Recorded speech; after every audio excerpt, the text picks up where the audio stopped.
Thank you for clicking on the YouTube channel, Nerds in the Hood. Welcome to Nerds in the Hood, DCU Talks. On today's video of Let's Talk the DCU, we will be talking about Peacemaker, Season 2, Episode 1. We will be going into a full spoiler discussion of this episode, so if you don't want it spoiled, have a nice day. The plot for this episode is hoping to find a place among them. Peacemaker interviews for a spot in the Justice Gang, while Harcourt struggles to find work on the heels of Amanda Waller's daughter bombshell press conference. Economo is forced to surveil Peacemaker. The episode starts with a recap of the previous season, but is set to basically canonize what's canon for the DCU, which basically most of the season's canon except for like two scenes that are changed, and one's about Aquaman blowing fish and the other one's about is the Justice League showing up at the end of the final episode of season 1. This redoes it, so now the joke's about Guy Gardner's Green Lantern, and at the end it's the Justice Gang that shows up, not the Justice League. This is something that James Gunn did in his Suicide Squad movie with John Cena. He did it again in Peacemaker Season 1, and evidently we're getting it again in Peacemaker Season 2, and that's we can't even make it through the first 5 minutes of this episode without John Cena being in fucking tighty-whitey underwear. And the scene of him in the tighty-whitey underwear is like 3 minutes long for fucking some reason. I don't understand why James Gunn has an obsession with sticking John Cena in tighty-whities. It's not funny. It's not even a joke. It's just, what the fuck? What's the point of this? It has no point. It serves no purpose. It doesn't do anything. What the fuck are you trying to do, Gunn? Because realistically, all you're doing is belittling the character that you're supposed to be adapting from the comic book. During the scene where John Cena's in his tighty-whities for most of it, we get a multiverse moment where he has this magic door that he can go through, and it's supposed to house all his weaponry and shit, but it turns out that that magic door actually is a gateway to a bunch of doors that equal the multiverse, which, yay, we're doing the fucking multiverse again. I'm so over this shit, and I don't know why we're back to it. I'm a comic book fan, and multiverse is getting old. It works in the comics, it does not work in the movies, and it muddles everything, and anyways. Now, at this point, we get that stupid ass dance intro that Gunn thought was brilliant in the first season, which I'm here to tell you it isn't brilliant. It's fucking stupid. I don't know why anybody would think this is brilliant. It's just pure retardedness. And it also belittles the fucking character who's normally portrayed as having, in the DC Comics universe, as being someone with mental problems who believes that the spirits of everyone he's ever killed possesses his helmet. Dead serious shit. And he's even presented in the comics as being a dead serious character, but we've got a good actor in John Cena acting out James Gunn's shitty fucking fan fiction. And the dance is just more of James Gunn's shitty fucking fan fiction. Next, we get a car ride scene where it's John Cena in the car with Amanda Waller's daughter, and it's literally just a bunch of James Gunn dialogue that really feels like it goes nowhere or really has any point. They say shit to each other and they think it's intelligent, but it's not. The sad part for this is this is one of them things that shows that you can have an amazing cast, because I feel like the casting for this show is awesome for real. They act their hearts out, they try their best, but it boils back down to James Gunn doesn't really respect any of the heroes that he's creating movies for anymore. He don't care. He's going to do what he wants, and either you're going to like it or you're not going to like it. And sadly, that's going to end up turning off like people who are true comic book fans and not movie comic book fans, or the type of comic book fans that Wikipedia everything. I'm talking about the people who literally go out, buy comic books, read them. People like me. And that's what he's doing. Not to mention, at this point, I want to point out, this man has directed Creature Commandos, Superman, and Peacemaker Season 2, which, if you want to get realistic, leading into this, let's go down to his DCU and see how many movies he's done did. He did The Suicide Squad. That's 1. He did Peacemaker season 1. That's 2. He did Creature Commandos. That's 3. He did Superman. That's 4. And now he's done Peacemaker season 2. That's 5. And here's the thing with all of this. This is what the DCU has been built on. It all feels exactly the same. There's no uniqueness. There's no difference. It's all the same shit because it's always Gunn directing it. And as long as Gunn is directing it, this is what we're gonna get. After the car ride, he makes an attempt to join the Justice Gang. And realistically, I'm not even gonna call this an attempt because most of it is just James Gunn's brother, who plays Maxwell Lord. The girl that they got playing Hawk Girl, that's not Hawk Girl. I don't give a shit what anybody says. That is not Hawk Girl. That is some shitty fan fiction of Hawk Girl. And the only character that James Gunn can seem to write right is Guy Gardner's Green Lantern. And while Peacemaker's attempting to join the group, they already decided they don't give a fuck because they know who he is. They talk shit about him the entire time he's sitting there during the interview, and it's played out as a joke, but it's not funny that Peacemaker can hear everything that they're saying. Then Peacemaker just gets his fucking feelings hurt and runs off like a bitch. And this is the DCU. This is what we're getting. We got a almost 2-hour long Superman movie where Superman spends most of the time getting his ass beat, followed by Peacemaker, the emotional man baby.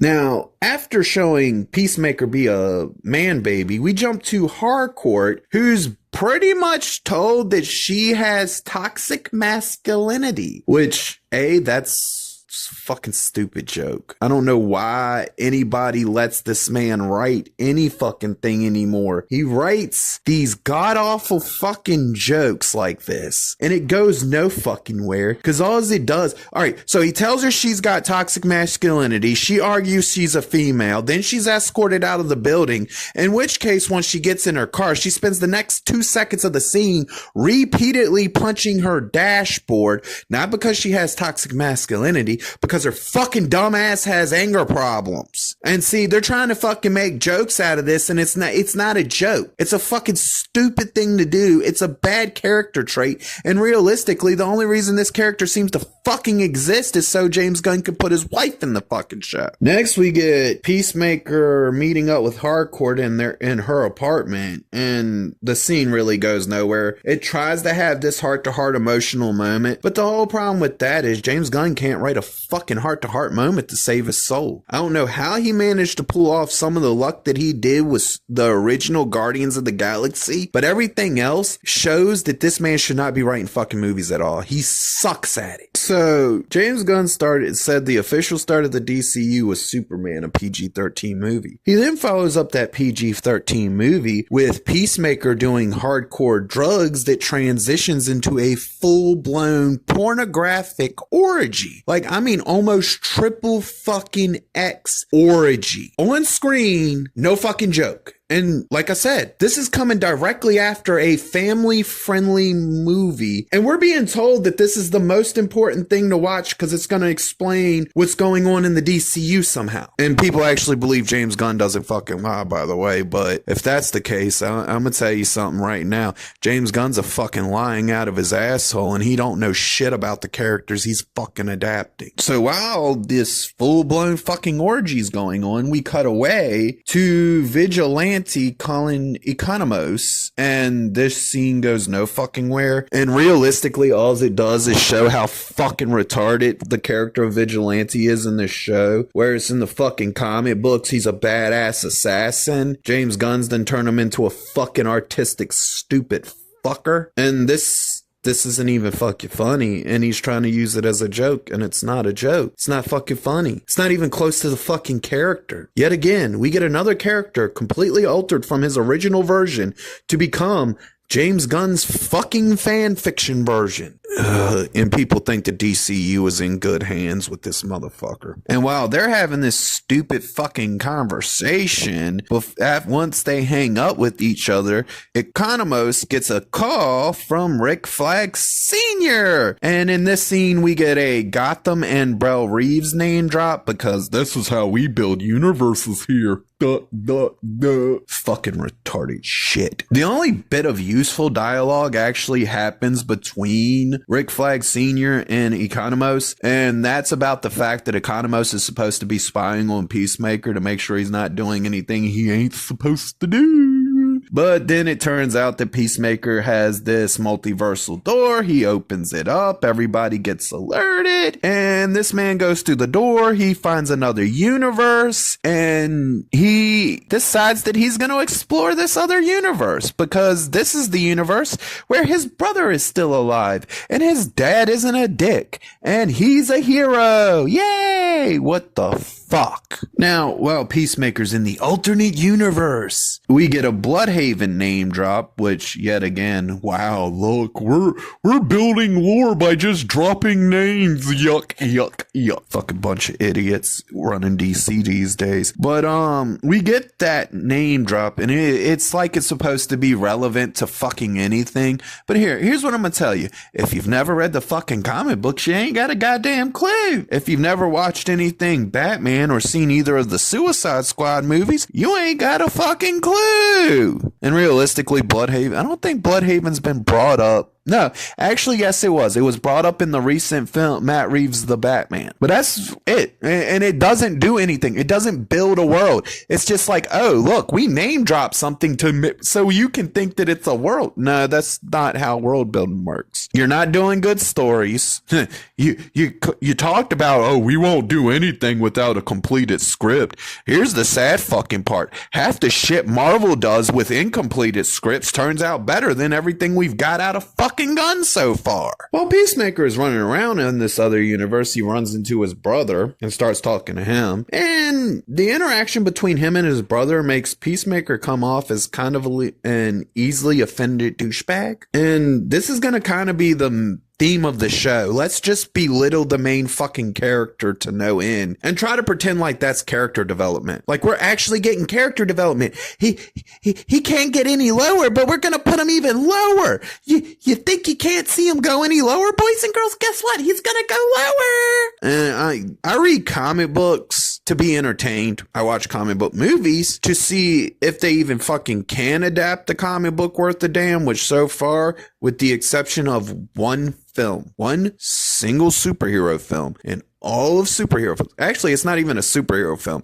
It would be labeled as specifically as a comic book movie. And there is only one comic book movie that I have seen and will say is actually as good, if not a little bit better than the comic book itself. And I'm gonna tell you right now, it ain't nothing James Gunn's done. It ain't nothing DC's done. And it sure as fuck ain't nothing Marvel's done. And no, I'm not gonna tell you right now. You'll find out when I get to that one. Now, while he's sitting there talking to his dad and his brother, we get a bunch of fucking conversation pieces that go no fucking where. It doesn't develop the character any. It yet again belittles Peacemaker to uplift nothing, really. It doesn't uplift anything. It just makes him seem very fucking pathetic. And this is what James Gunn sees superheroes as, evidently, being fucking pathetic. I'm gonna tell you the truth. If he would have done the series and based it around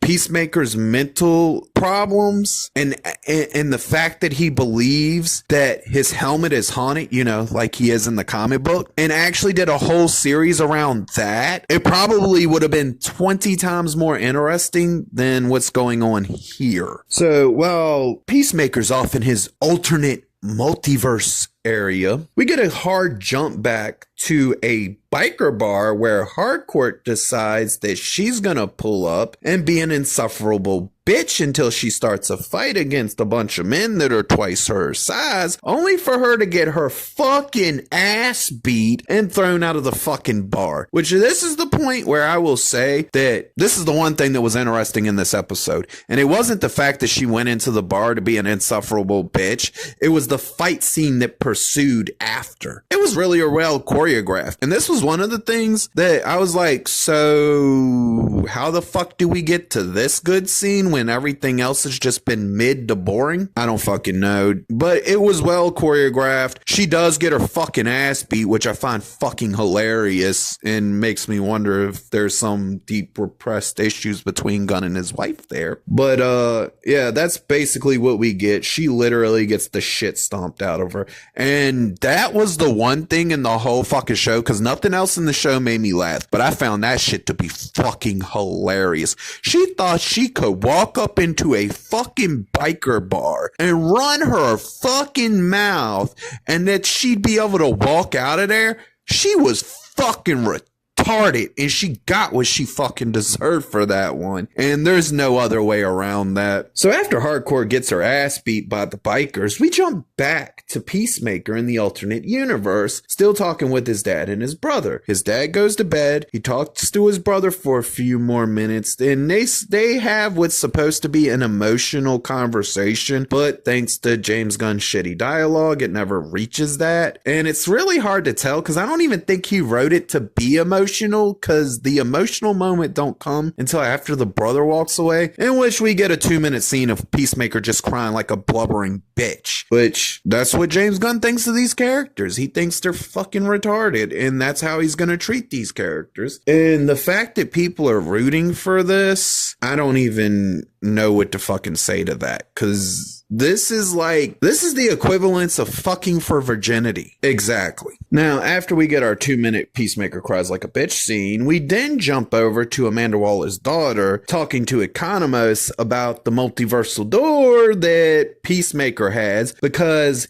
he's supposed to inform Rick Flag Sr. of whatever the fuck happens, but instead of doing that, he's being disloyal to his job and going and talking to Amanda Waller's daughter so he can try to get her to figure out what's going on so he doesn't snitch out Peacemaker, because all of a sudden he likes Peacemaker. After the last season, Peacemaker spent most of the fucking show making fun of the fucking dude. So I don't understand what's going on here, because like the character fucking development is so fucking all over the place that there really isn't any, and then when there's an attempt to be some, it just goes no fucking where. So during this conversation between Amanda Waller's daughter and Economos, we find out that not only is The Suicide Squad by James Gunn, because of course it is, canon to this universe, but we also find out that Rick Flag Sr. knows Peacekeeper murdered his fucking son, but not under Amanda Waller's orders for some fucking reason.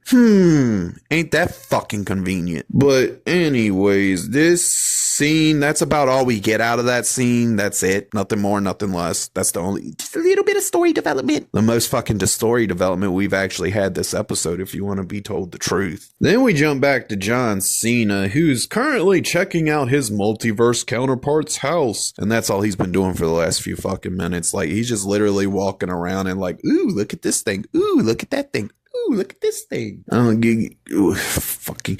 But this is the lead into the John Cena versus John Cena fight. James Gunn, yet again, does not seem to understand the point of an end credit scene. So he wastes this one just pointlessly making fun of 30 Seconds to Mars. I guess he's got something against the fact that Jared Leto played the Joker in the first Suicide Squad film. I don't fucking know. It's fucking stupid jokes. It's just them shit canning on the fucking thing for like a minute and then it cuts to black. That's your end credit scene. You no clue what's coming next, but hey, here's a fucking stupid scene that doesn't matter because realistically it was taken from the first 20 minutes of the episode. Now, the fight for this is pretty cool. Even for it being supposedly being John Cena versus John Cena. And I'm pretty sure the guy who's supposed to be playing the alternate universe version of Peacekeeper is just John Cena's stunt double. But this part of the episode was actually really entertaining because the fight was really good, but it does end with Peacemaker killing the doppelganger from the alternate universe, and then literally the show cuts to fucking black. Like, he murders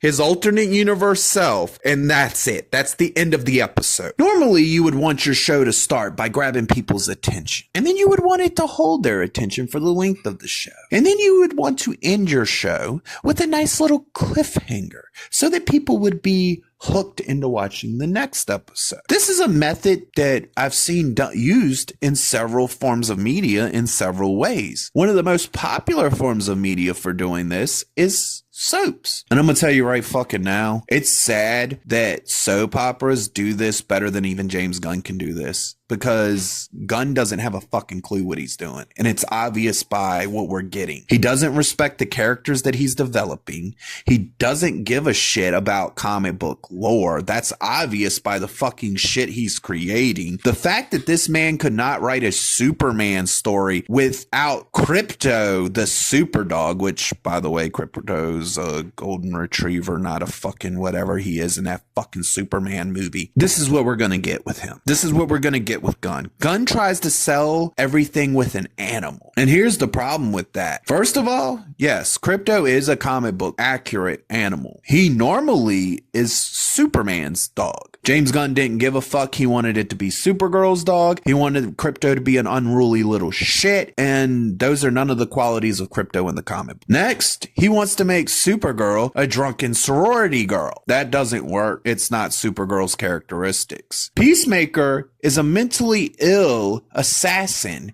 who believes that his helmet is possessed by the people he's murdered. James Gunn turned him into a giant fucking man baby. I do not expect James Gunn to ever respect these characters or to ever produce anything within the DCU that's going to be quality. James Gunn couldn't even beat fucking Man of Steel in the box office with his Superman movie, and that's never going to leave him. He will forever be haunted by that, because there's a certain sect of the DC fan base, and I don't mean the comic fan base, I'm talking specifically more the movie fan base, that will never let him live this down. We do not have a future in the DCU right now.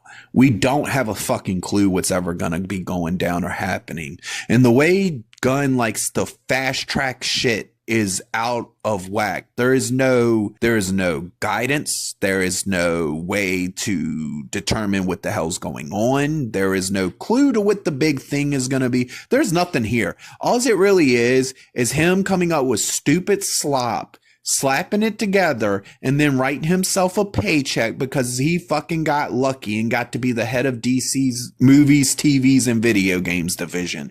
Only thing I'm gonna say is it's fucking thank God that Jim Lee's still head of the comic book shit. Because if he fucking gets that, it's done. DC's fucking dead. And that's fucking sad that we're to this point where James Gunn will be the fucking horseman of the apocalypse for the DC universe and DC in general if he gets his hands on the fucking comic books. Realistically, I started out thinking that Gunn might actually know what he's doing and we might get lucky. But realistically, I should have stuck to the truth and realized that Gunn was never the right person for this. And he will never be the right person for this. He's literally the worst person for this. And the sad part is there are some DC properties that he could probably do that would do well. But as far as being head of DC, no. James Gunn is not the answer. James Gunn does not have a vision. James Gunn does not have a fucking clue what he's doing. And it's